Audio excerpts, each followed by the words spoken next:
मेरा नाम अंगद है। हम दो भाई थे। मेरी माँ बड़ी उम्मीद से मेरे भैया की शादी किया करती थी, लेकिन मेरे भैया की शादी को कुछ ही दिन गुजरते थे कि उनकी पत्नी घर छोड़कर भाग जाती थी। हम लोग इस बात से बहुत परेशान थे, क्योंकि आज तक हमारे पूरे ख़ानदान में ऐसा किसी के साथ नहीं हुआ था। ऐसा नहीं था कि मेरे भैया के अंदर कोई कमी थी। मेरे भैया देखने में बहुत अच्छे थे, बहुत ज़्यादा स्मार्ट थे, पढ़े लिखे थे, और मेरे भैया का बिहेवियर भी बहुत अच्छा था। वो अपनी पत्नियों को खुश रखने की बहुत कोशिश करते थे। न जाने ऐसी क्या बात थी कि उनकी पत्नियां उन्हें छोड़कर चली जाती थीं। इसी तरह मेरे भैया की 3 शादियां हो चुकी थीं। एक दिन मुझे किसी गड़बड़ का एहसास हुआ, और अब की बार जब मेरी माँ ने मेरे भैया के लिए लड़की तलाश की और उनकी शादी करवा दी, तो मैंने अपनी भाभी पर कड़ी नज़र रखनी शुरू कर दी थी। मैं हर तरह से ये बात जानने की कोशिश कर रहा था कि मेरी भाभियां घर से भाग जाती हैं या फिर कोई उन्हें हमारे घर से लेकर चला जाता है। यही देखने के लिए मैंने अपने भैया के कमरे में पहरा देना शुरू कर दिया था। मगर एक दिन पहरा देते समय मेरे सामने एक सच्चाई खुलकर आई, जिसने मेरे होश उड़ा दिए थे। क्योंकि मेरी भाभियां तो सच में कई सालों पहले हमारे घर के हालात बहुत अच्छे हुआ करते थे। जब मेरे पापा इस दुनिया में थे तो हमारे पास सब कुछ था, लेकिन फिर एक दिन ऐसा हुआ कि मेरे पापा हमें इस दुनिया से छोड़कर चले गए। मेरे पापा बहुत मेहनती इंसान थे। अपनी मेहनत की कमाई से उन्होंने हमारे इस छोटे से घर को स्वर्ग बना दिया था। हम दोनों भाइयों से मेरे पापा बहुत प्यार किया करते थे। हमारी कोई बहन नहीं थी। मेरी मम्मी ने पापा के मरने के बाद हम दोनों भाइयों की परवरिश की थी। उस समय मैं बहुत छोटा हुआ करता था। घर के हालात इतने ज़्यादा बिगड़ गए थे कि मेरी मम्मी को लोगों के घरों में काम करने जाना पड़ गया था, क्योंकि अपने छोटे बच्चों के होते हुए मेरी मम्मी इसके अलावा और कोई काम भी नहीं कर सकती थी। वो एजुकेटेड भी नहीं थी और उनके मायके वाले भी उनका साथ नहीं देते थे। हमारे रिश्तेदार भी हमें पसंद नहीं करते थे। वो लोग तो हमें पापा के सामने से ही पसंद नहीं करते थे, क्योंकि हमारे रिश्तेदार अच्छे नहीं थे और मेरे पापा हमारे रिश्तेदारों से कोई संबंध नहीं रखते थे। यही वजह थी कि पापा के मरने के बाद मेरी मम्मी बिल्कुल अकेली रह गई थी, और उन्होंने बड़ी मेहनत करके हम दोनों की पढ़ाई पूरी करवाई थी। जब मेरे भैया जवान हुए तो मम्मी ने उनसे कहा कि तुम अब कोई नौकरी करना शुरू कर दो। आखिर मैं कब तक लोगों के घरों में काम करती रहूंगी। आखिर अपनी मेहनत की कमाई से मैंने तुम दोनों को पाला पोसा और तुम दोनों को अच्छी शिक्षा हासिल करवाई है। मेरी मम्मी मुझसे भी कहा करती थी कि बेटा तुम भी पढ़ने के साथ साथ नौकरी करो, लेकिन मुझे अभी कहीं पर नौकरी नहीं मिल रही थी। मगर मैं नौकरी की तलाश में ज़रूर था। लोग मेरे भैया के बारे में कहा करते थे कि तुम्हारे भाई को सोचना चाहिए कि वो घर का बड़ा है, तो फिर वो अपने लिए कहीं नौकरी का बंदोबस्त क्यों नहीं करता। वो घर का बड़ा है, उसे अपनी माँ को काम नहीं करने देना चाहिए। और फिर तुम्हारी माँ ने बचपन से ही लोगों के घरों में झाड़ू बर्तन किया है, और तुम तो अभी पढ़ाई पूरी कर रहे हो। तुम लोगों की जिम्मेदारी उसको अच्छी तरह से समझनी चाहिए। मैं यही कहता था कि मेरे भैया अच्छे हैं, वो नौकरी की तलाश कर रहे हैं, मगर उन्हें कोई अच्छी नौकरी नहीं मिल रही। मगर मुझसे भैया की शिकायत करने वाले लोग यही कहा करते थे कि तुम्हारे भाई के अंदर बहुत ख़राब आदत है, उसे सारे काम कंप्लीट चाहिए होते हैं। तुम्हारे भाई को मेहनत करने की आदत नहीं है। क्योंकि हमारे आसपास के भी काफ़ी सारे लोग ऐसे थे जिन्होंने मेरे भैया को अलग अलग तरह की नौकरियों के बारे में बताया था। मेरे भैया नौकरी पर चले तो जाते थे, मगर वहाँ जब उन्हें मेहनत का सामना करना पड़ता था तो वो वापस आ जाया करते थे। मेरे भैया चाहते थे कि उन्हें कहीं भी मेहनत का काम ना मिले और वो ज़्यादा से ज़्यादा पैसा कमा लें, मगर ऐसा तो कभी भी नहीं हो सकता। जब तक इंसान मेहनत ना करे तब तक वो पैसे नहीं कमा सकता। वैसे भी मेहनत की कमाई में ही सफलता छुपी हुई होती है। मैं भी अपने भैया को यही समझाया करता था, मगर भैया कहते थे कि इस दुनिया में ऐसे बहुत सारे काम हैं जो बिना मेहनत के भी किए जा सकते हैं। मैं किसी ऐसे ही काम की तलाश कर रहा हूँ। मैं अपने भैया को समझा कर थक गया था कि ऐसा कोई काम नहीं होता, मगर मेरे भैया मेरी किसी बात को मानते ही नहीं थे। मगर मैंने अपनी नौकरी की तलाश कर ली थी और मैं नौकरी पर लग गया था। साथ साथ मेरी पढ़ाई भी चल रही थी और मेरी नौकरी भी हो रही थी। मेरी जब पहली सैलरी आई तो मेरी मम्मी बहुत ज़्यादा खुश हुई थी। मम्मी ने खुशी से मुझे गले लगा लिया था और भैया से कहा था कि देखो तुम तो कुछ भी नहीं कर सके, आज तुम्हारा भाई ही इस घर में अपने पिता के बाद अपनी पहली कमाई लेकर आया है। भैया ये सब कुछ सुनकर बहुत शर्मिंदा हुए थे, मगर मैंने मम्मी को समझाया था कि भैया भी एक दिन किसी अच्छी नौकरी पर लग जाएंगे। अब मैं कमाने लगा था और मेरी सैलरी से मेरे घर में सब कुछ धीरे धीरे ठीक होने लगा था। आस पड़ोस की औरतें मेरी मम्मी से कहती थी कि अब तुम अपने बड़े बेटे की शादी कर दो, घर में बहू आएगी तो तुम्हें घर के काम नहीं करने पड़ेंगे। वैसे भी सारी जिंदगी तुमने बहुत मेहनत की है, तुम्हारे पास तो आराम करने के लिए समय ही नहीं है। शायद घर में बहू आने से तुम्हें आराम मिल जाए। वैसे मेरी मम्मी भी यही चाहती थी कि वो अपनी आंखों के सामने अपने दोनों बेटों की शादी कर दें, लेकिन मैं अभी शादी नहीं करना चाहता था। अभी पहला नंबर भैया की शादी का था, इसलिए मम्मी ने भैया से इस बारे में बात की थी कि मैं तुम्हारी शादी करना चाहती हूँ। पहले तो भैया भी शादी करने के लिए इनकार करते रहे। काफ़ी दिनों तक मम्मी उन्हें शादी के लिए तैयार करने लगी, मगर भैया यही कहते थे कि जब तक मेरी कहीं नौकरी नहीं लग जाती तब तक मैं शादी नहीं करूँगा। मम्मी के लाख समझाने पर भी भैया शादी करने के लिए तैयार नहीं हो रहे थे। मम्मी ने कहा था कि जिस तरह के हम लोग हैं, इस तरह के परिवार से किसी लड़की को ले आएंगे, तुम्हारी नौकरी बाद में लगती रहेगी। लेकिन भैया फिर भी नहीं माने। मगर कुछ दिनों बाद जब भैया ने खुद आकर अपनी शादी के लिए कहा तो हम लोगों के होश उड़ गए थे। मम्मी भी भैया को देखकर दंग रह गई थी कि आखिर अब वो अपने मुंह से शादी की बात क्यों कर रहे हैं, क्योंकि एक समय ऐसा था जब मम्मी ने भैया को बहुत समझाया था, मगर वो शादी के लिए मान ही नहीं रहे थे। और अब भैया का कहना था कि वो अपनी शादी जल्द से जल्द करना चाहते हैं। मम्मी ने कहा था कि वो उनके लिए लड़की तलाश करती हैं। मम्मी ने तो ये भी कह दिया था कि अगर तुम्हें कोई लड़की पसंद हो तो मुझे उस बारे में बता दो, मैं वहाँ पर रिश्ता लेकर चली जाऊँगी। मगर भैया ने कहा था कि मैं किसी लड़की को पसंद नहीं करता, जहाँ आप मेरी शादी करवा दोगी मैं खामोशी से कर लूँगा। मम्मी भैया की इस बात से बहुत खुश हुई थी। मम्मी को लगता था कि मेरा बेटा आजकल की जनरेशन से काफ़ी अलग है, क्योंकि आजकल तो लोग अपनी पसंद से शादी करना ज़्यादा अच्छा समझते हैं। मेरी पढ़ाई कंप्लीट हो चुकी थी। अब मैं दूसरी जगह नौकरी किया करता था। मुझे एक बड़े से शॉपिंग मॉल में बिल काउंटर पर नौकरी मिल गई थी। यहाँ पर मेरी सैलरी पहले वाली जगह से भी ज़्यादा अच्छी थी, इसीलिए मम्मी ने भैया की शादी के लिए पैसे जोड़ने शुरू कर दिए थे। जिस तरह के हम लोग थे, मम्मी ने इस तरह के परिवारों में भैया के लिए लड़की तलाश करनी शुरू कर दी थी। भैया के रिश्ते लगने में काफ़ी समय लग रहा था, क्योंकि लोग यही कहते थे कि आपका बेटा कहीं नौकरी नहीं करता। मगर मम्मी उनको भरोसा दिलाया करती थी कि मेरा बेटा नौकरी की तलाश कर रहा है, जल्द ही उसे कोई अच्छी नौकरी मिल जाएगी। और इसी वजह से मेरे भैया के रिश्तों में देर लग रही थी। जब भैया को ये बात पता चली तो वो बहुत ज़्यादा गुस्सा हुए थे। उन्होंने कहा था कि बस एक बार मेरी शादी हो जाए फिर सब कुछ ठीक हो जाएगा। ये बात तो हम भी नहीं जानते थे कि आखिर शादी हो जाने के बाद भैया कैसे सब कुछ ठीक कर देंगे। हाँ, मगर इतना ज़रूर था कि भैया शादी करने के लिए बहुत एक्साइटेड हो रहे थे। मम्मी ने बहुत सारी जगह लड़कियां देखी थीं। मम्मी को तो लड़की पसंद आ जाती थी और लड़की वालों को भी मेरे भैया पसंद आ जाते थे, क्योंकि मेरे भैया के अंदर कोई कमी नहीं थी। वो देखने में भी बहुत अच्छे थे। रिश्ता सिर्फ नौकरी की वजह से ही ख़त्म होता था।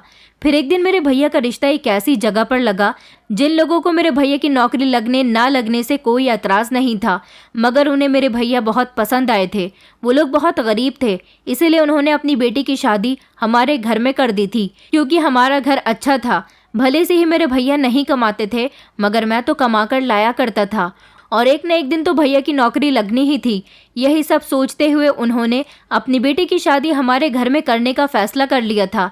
इसी तरह मेरे भैया का रिश्ता तय हो गया था और फिर जल्द ही भैया की शादी की डेट भी फिक्स हो गई थी। भैया की शादी होने से मैं तो बहुत खुश था, क्योंकि हमारे घर में भाभी आने वाली थी। मेरे भैया की शादी की तैयारी शुरू होने लगी थी। वैसे तो लड़की वाले बहुत गरीब लोग थे, हम लोगों को भी उनसे कुछ नहीं चाहिए था और हमारे पास इतना भी हिसाब नहीं था कि हम भैया की शादी धूमधाम से करें, मगर फिर भी थोड़ी बहुत तैयारी तो हमें करनी ही थी। इसीलिए शादी सिंपल तरीके से हुई थी और फिर हम बारात लेकर लड़की वालों के घर चले गए थे और भाभी विदा होकर हमारे घर आ गई थी। भाभी के आ जाने से घर में खुशहाली आ गई थी। भाभी देखने में बहुत अच्छी थी। इसी तरह भैया की शादी की पहली रात गुजर गई थी और उन्होंने अपनी नई जिंदगी की शुरुआत कर दी थी। मम्मी भी बहुत खुश थी। सुबह सुबह मम्मी ने भाभी के लिए नाश्ता बनाया था और नाश्ता हम सब लोगों ने एक साथ बैठकर किया था। भैया की शादी को पूरा एक हफ्ता गुजर गया था।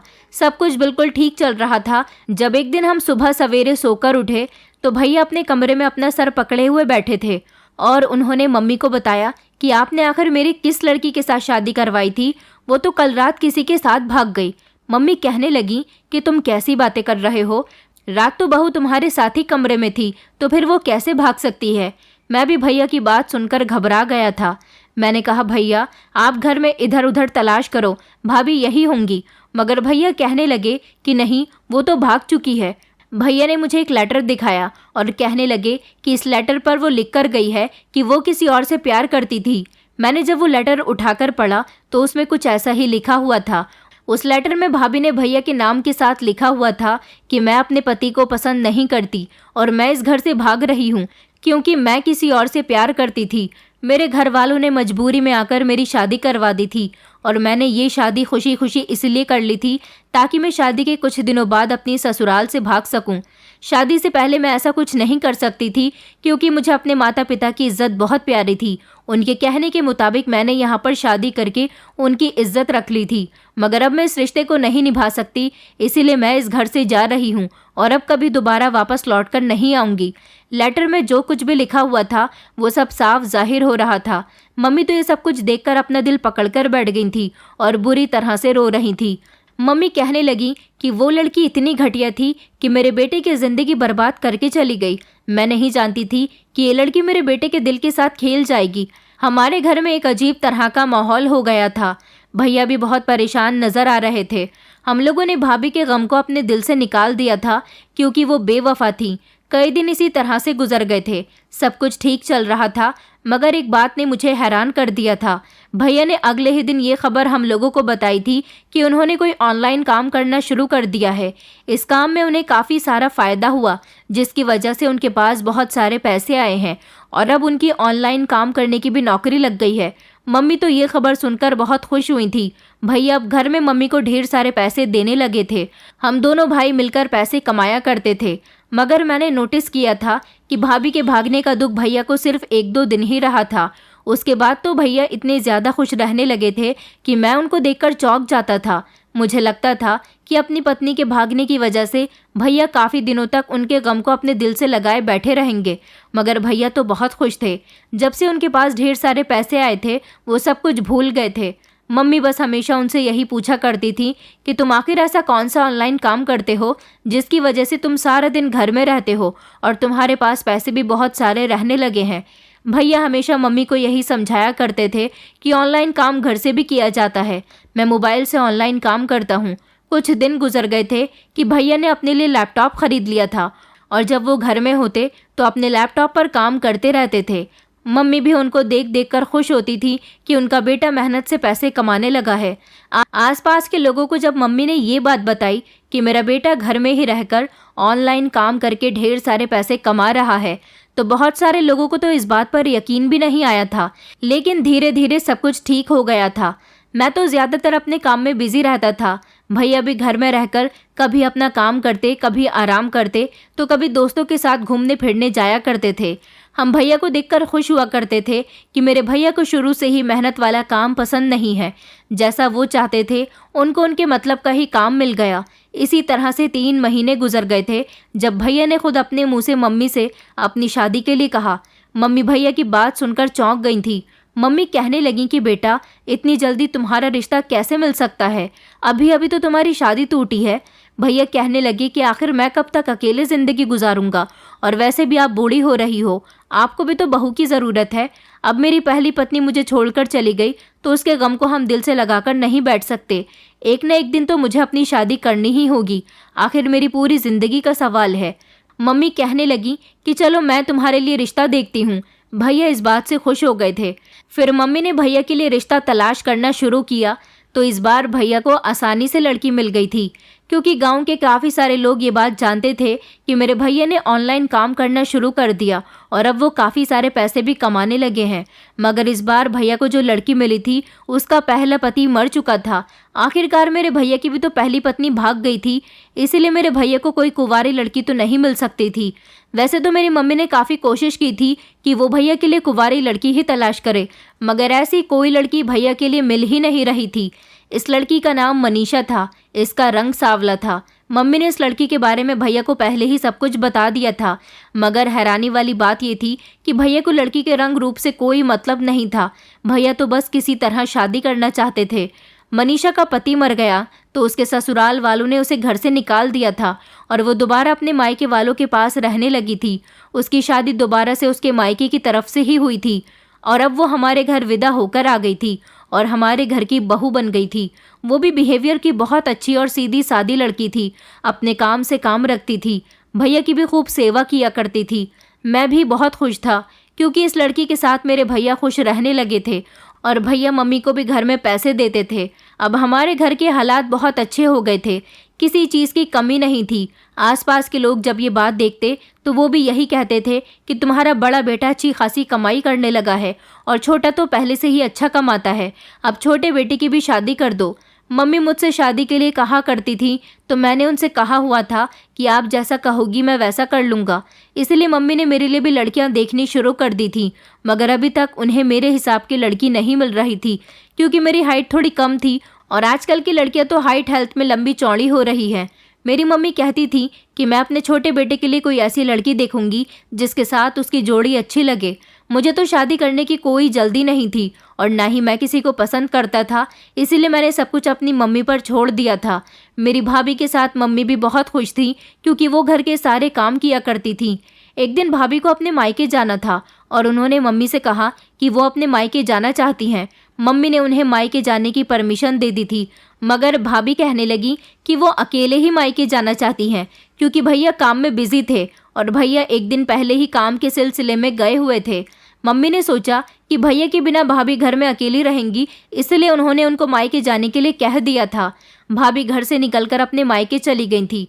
वो मम्मी से कहकर गई थी कि वो रात तक आ जाएंगी, मगर रात के टाइम पर भाभी आई ही नहीं, जबकि भैया भी घर आ चुके थे। मैं भी अपने काम से वापस आ गया था, लेकिन भाभी अभी तक अपने मायके से नहीं आई थी। भैया ने अपनी ससुराल में फ़ोन करके भाभी के बारे में पूछा तो भैया के होश उड़ गए थे क्योंकि उन लोगों ने फ़ोन पर बताया कि हमारी बेटी तो यहाँ आई ही नहीं है। आखिर भाभी कहाँ चली गई थी? वो निकली तो अपने मायके जाने के लिए ही थी, तो फिर वो कहाँ जा सकती थी? भैया ने भाभी को हर जगह तलाश किया, मगर भाभी की कोई खबर नहीं मिली थी। सारी रात मैं और भैया भाभी को तलाश करते रहे। हम लोग उनके मायके भी जाकर देख कर आए कि कहीं वो लोग झूठ तो नहीं बोल रहे, मगर भाभी कहीं नहीं मिली थी। इस तरह मेरी ये भाभी भी गायब हो गई थी। मैं तो चाहता था कि भाभी की गुमशुदगी की रिपोर्ट हम लोग पुलिस में दर्ज करवा दें, मगर भैया ने मना कर दिया था कि अगर ये लड़की भी पहले वाली की तरह अपने किसी आशिक के साथ भाग गई होगी तो इस तरह हमारी बहुत बदनामी होगी। इसलिए हम लोग खामोश बैठ गए थे। सारे गांव में ये बात फैल गई थी कि मेरे भैया की दूसरी पत्नी भी घर से भाग गई है। कुछ समझ नहीं आ रहा था कि मेरे भैया के भाग्य में क्या लिखा हुआ था। कुछ ही दिन गुजरे थे कि भैया ने इस लड़की का भी गम अपने दिल से निकाल दिया था और भैया के पास बहुत सारे पैसे थे। भैया का काम बहुत अच्छा चल रहा था। भैया दोबारा से नॉर्मल हो गए थे। कुछ महीने इसी तरह से गुजर गए थे कि भैया ने फिर से अपनी शादी के लिए कह दिया। मम्मी ने कहा था कि मैं भी चाहती हूँ कि तुम्हारी शादी कर दूँ, मगर क्या करूँ, तुम्हारी 2 पत्नियां भाग चुकी हैं। अब मुझे डर लग रहा है कि पता नहीं गांव में कोई हमें तुम्हारे लिए बेटी देगा भी या नहीं। भैया कहने लगे कि अगर इस गांव की कोई लड़की हमें नहीं देगा तो फिर आप आस पड़ोस के गांव में जाकर देख लो कोई लड़की, और अगर गांव में भी नहीं मिलती तो शहर में देख लेना। हमारे शहर में भी तो वैसे काफ़ी रिश्तेदार हैं। मम्मी कहने लगी मगर मैं लड़कियों के लिए आखिर कहाँ कहाँ भटकती रहूं। भैया कहने लगे कि आप नहीं चाहती कि आपके बेटे का घर बस जाए। मुझे सिर्फ ऐसी लड़की चाहिए जो मेरे घर को संभाल सके। ज़रूरी नहीं है कि मुझे पढ़ी लिखी या खूबसूरत लड़की की ही ज़रूरत है। बस मैं ऐसी लड़की चाहता हूँ जो मेरे साथ मेरी हमसफ़र बनकर सारी ज़िंदगी गुजार दे। अगर लड़की गरीब परिवार की भी होगी तब भी चलेगी, क्योंकि भगवान का दिया हमारे पास सब कुछ है। भैया की ये सोच तो बहुत अच्छी थी। मैंने भी मम्मी को समझाया था, क्या पता वो लड़कियां अभी भी हमारे घर में होती तो शायद हमारी इज्जत के साथ खेल रही होती। अच्छा हुआ वो दोनों भाग गईं, क्योंकि कैरेक्टरलेस लड़कियों का तो घर से भाग जाना ही ठीक होता है। उनसे हमारा पीछा छूट गया। इससे अच्छी बात हमारे लिए और क्या हो सकती है।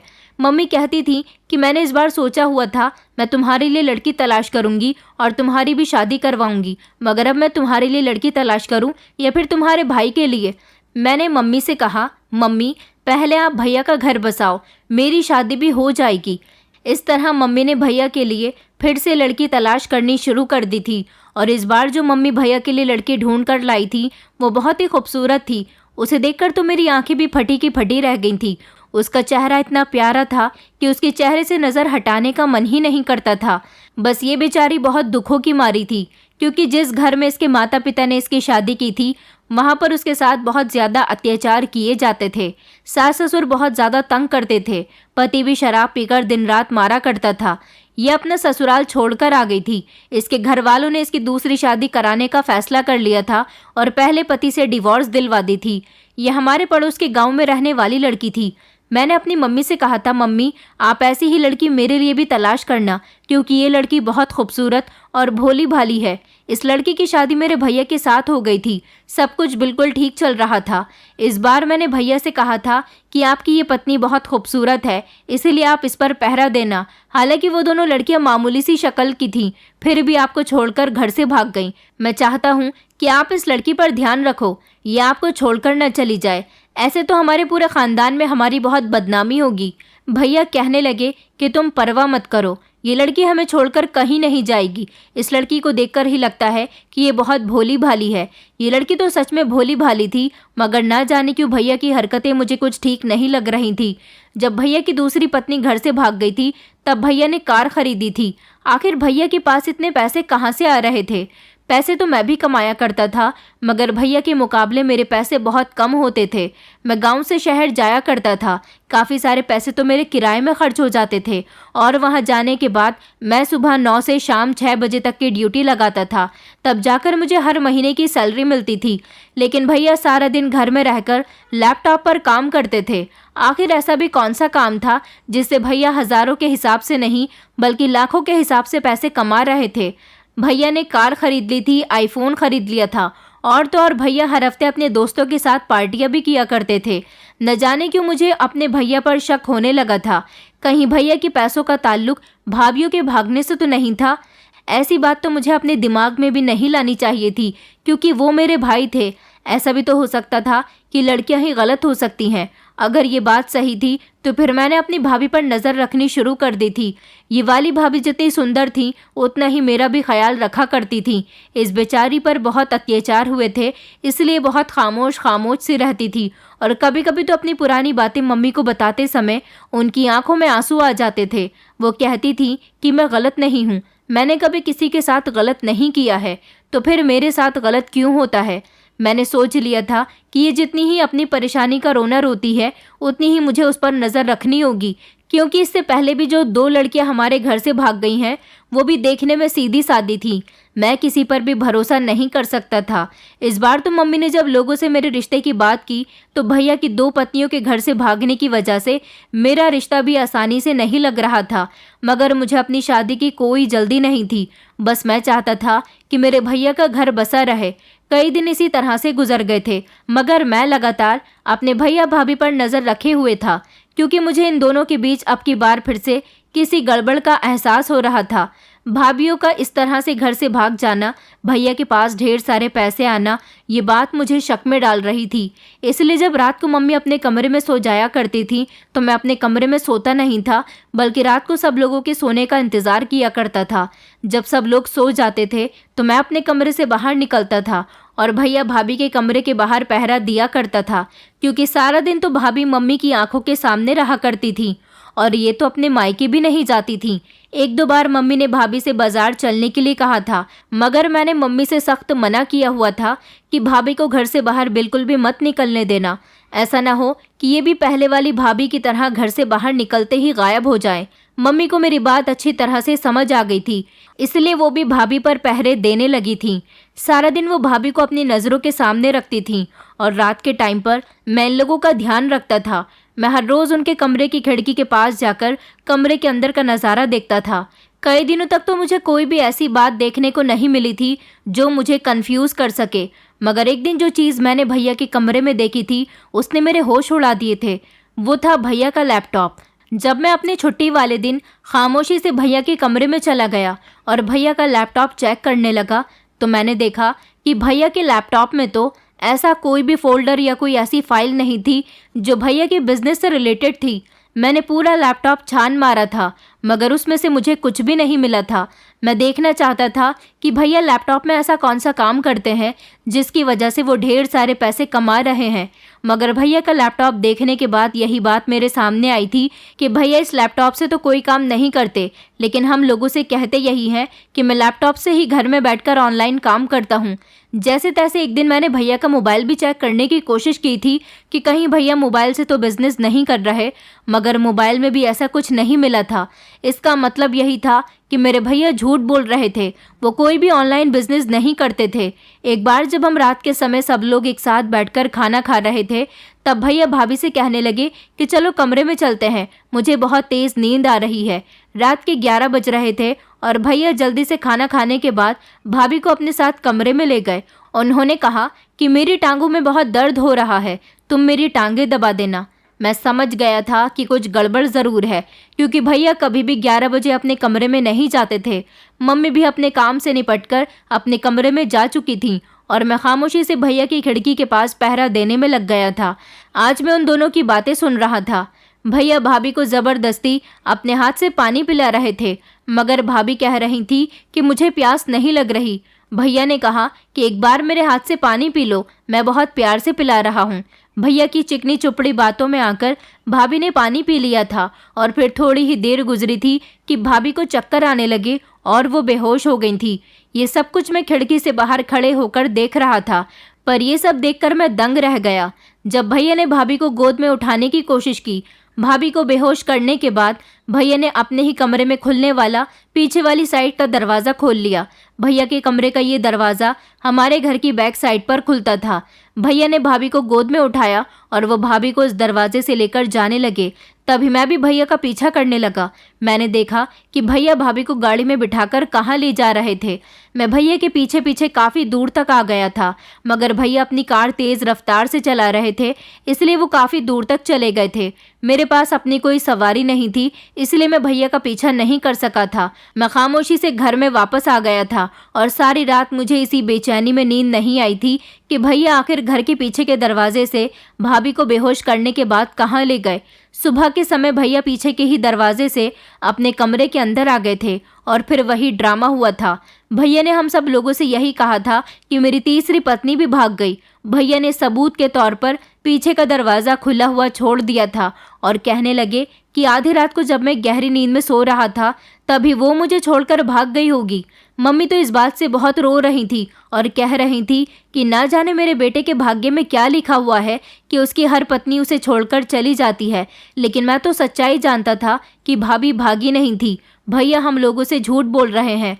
मैंने भैया से कहा था कि भैया आप झूठ बोल रहे हो, मैंने खुद आपको देखा था कि आप पीछे के दरवाजे से भाभी को बेहोश करने के बाद कहीं ले जा रहे थे।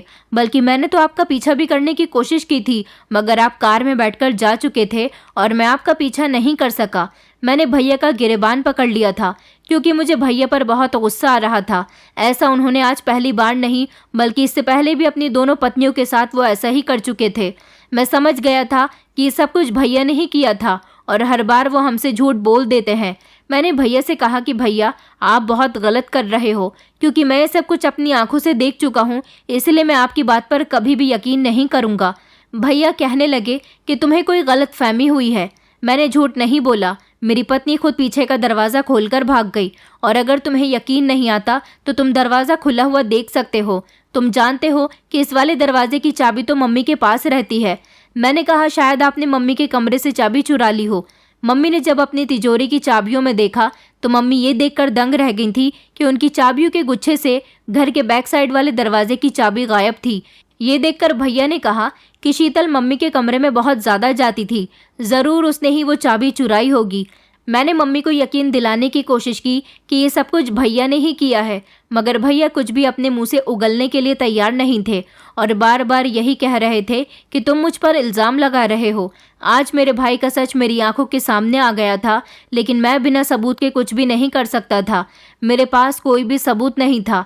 मैं भाभी को तलाश करने की कोशिश कर रहा था, मगर भाभी मुझे कहीं भी नहीं मिली थी और इस बार भी भैया के पास ढेर सारे पैसे आ गए थे।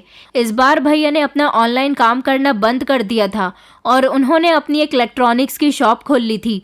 मैं अपने भैया से बात नहीं करता था। मम्मी भी मुझसे यही कहती थी कि तुम्हारी बात पर मैं तब यकीन करती जब तुम्हारे पास कोई सबूत होता। मेरे बेटे का नसीब ही ख़राब है, हर बार उसे तीनों लड़कियां बेवकूफ़ बनाकर घर से भाग गईं।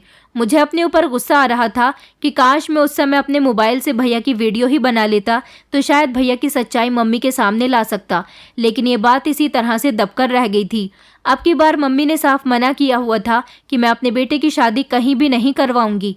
भैया की इलेक्ट्रिशियन सामान की शॉप अच्छी खासी चल रही थी, जब एक दिन शॉर्ट सर्किट हो जाने की वजह से भैया की दुकान में अचानक आग लग गई। जब मुझे ये खबर हुई तो मैं अपने ही ऑफिस से जल्दी से घर आ गया था और मैंने आकर देखा तो भैया की दुकान काफ़ी हद तक जल चुकी थी और भैया भी इस हादसे में काफ़ी ज़ख्मी हुए थे। भैया को अस्पताल में भर्ती कर दिया गया था। मैं भैया से जब अस्पताल में मिलने के लिए गया तब उनकी सांसें चल रही थी और फिर उन्होंने अपनी गलती एक्सेप्ट कर ली थी, क्योंकि आज भैया के सामने उनकी मौत खड़ी हुई थी। भैया ने कहा कि मैंने ये सब कुछ पैसों के लालच में आकर किया। मेरे एक दोस्त ने मुझे आइडिया दिया था कि तुमसे मेहनत का काम नहीं होता तो तुम शादी कर लो। शादी के बाद अपनी पत्नी को शहर ले जाकर एजेंट के हाथों बेच देना। वो एजेंट लड़कियों को दूसरी जगह सप्लाई कर देता है। ऐसा करने से तुम्हें ढेर सारे पैसे मिलेंगे, तुम्हें किसी मेहनत का भी सामना नहीं करना पड़ेगा और तुम्हारे पास ढेर सारे पैसे आ जाएंगे। मगर मुझे शर्म आज भी इस बात पर आती है कि उन लड़कियों के साथ ऐसा करते समय मेरे हाथ नहीं कांपे।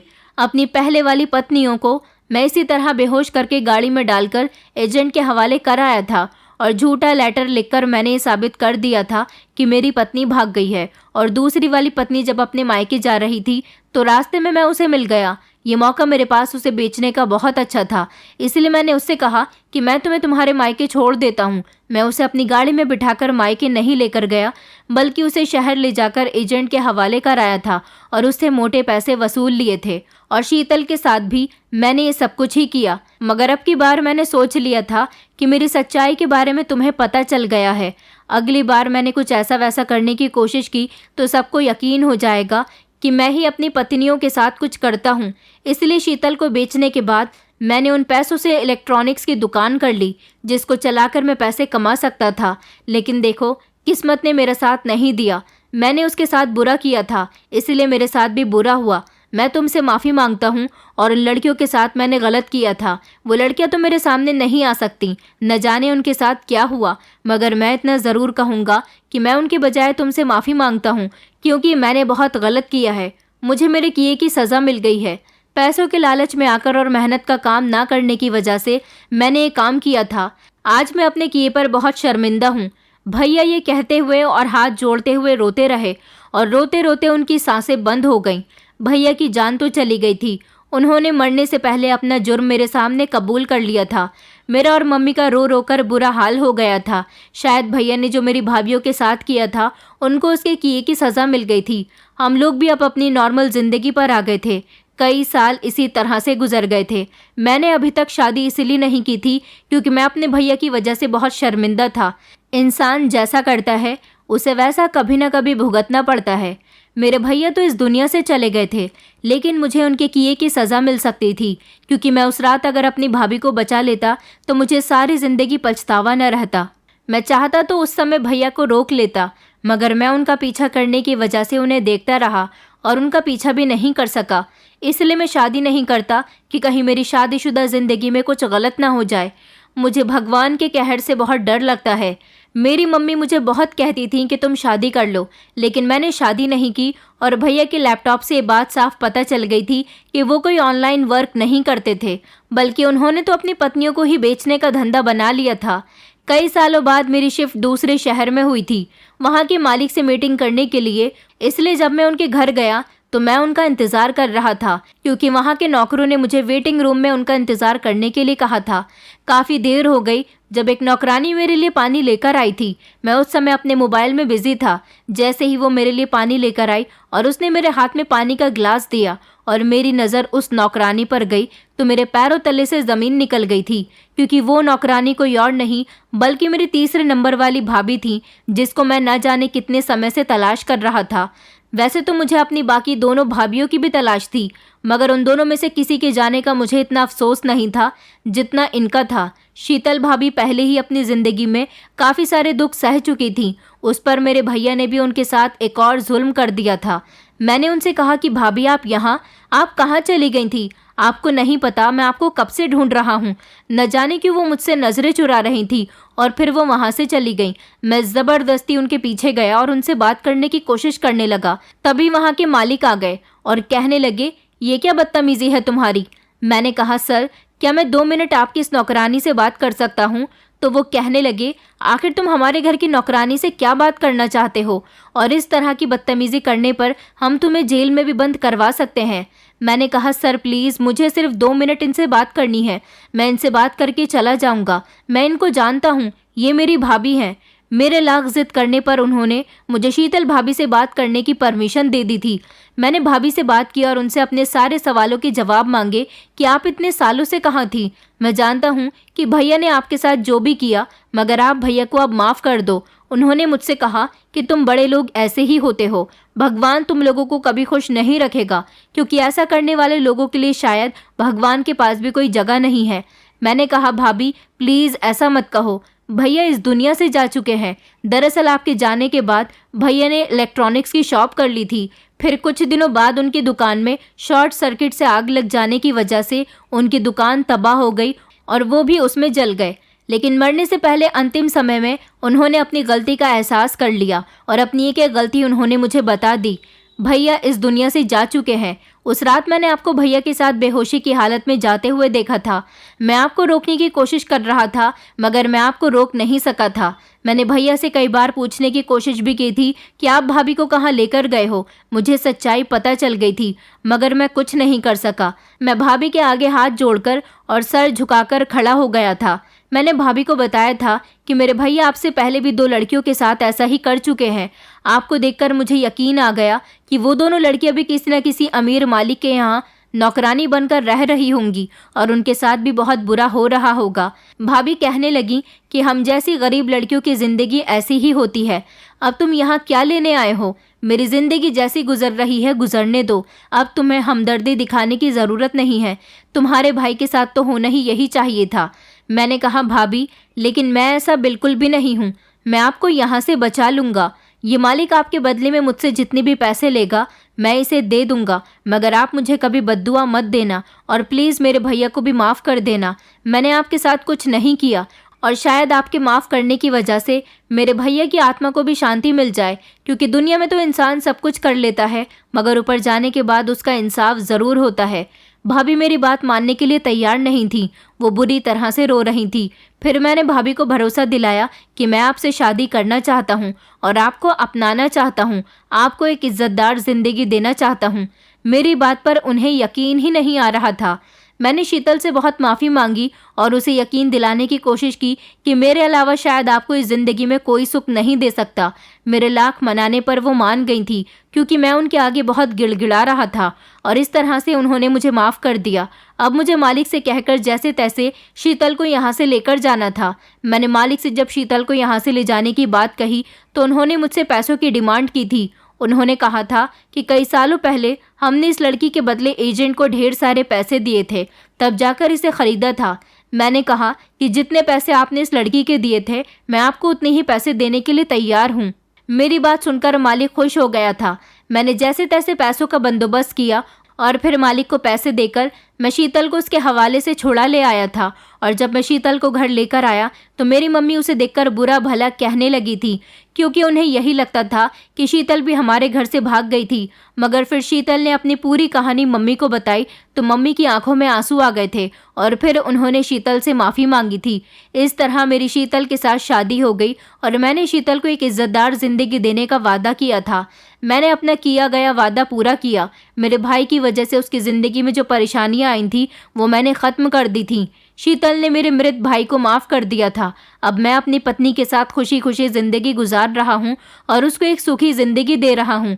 इससे पहले मेरी 2 भाभियों के साथ क्या हुआ था, वो कहाँ थी, उनके बारे में आज तक मुझे कुछ पता नहीं चला। मगर मैं भगवान से हमेशा यही प्रार्थना करता हूँ कि इन दोनों के साथ भी जो कुछ मेरे भैया ने किया था, भगवान उनकी ज़िंदगियों को भी आसान कर दे। दोस्तों, उम्मीद करती हूँ आपको हमारी कहानी पसंद आई होगी। कहानी पसंद आई है तो वीडियो को लाइक करें, चैनल पर नए हैं तो चैनल को सब्सक्राइब करें और हाँ, नोटिफिकेशन बेल को ज़रूर दबाएं ताकि अगली अपडेट सबसे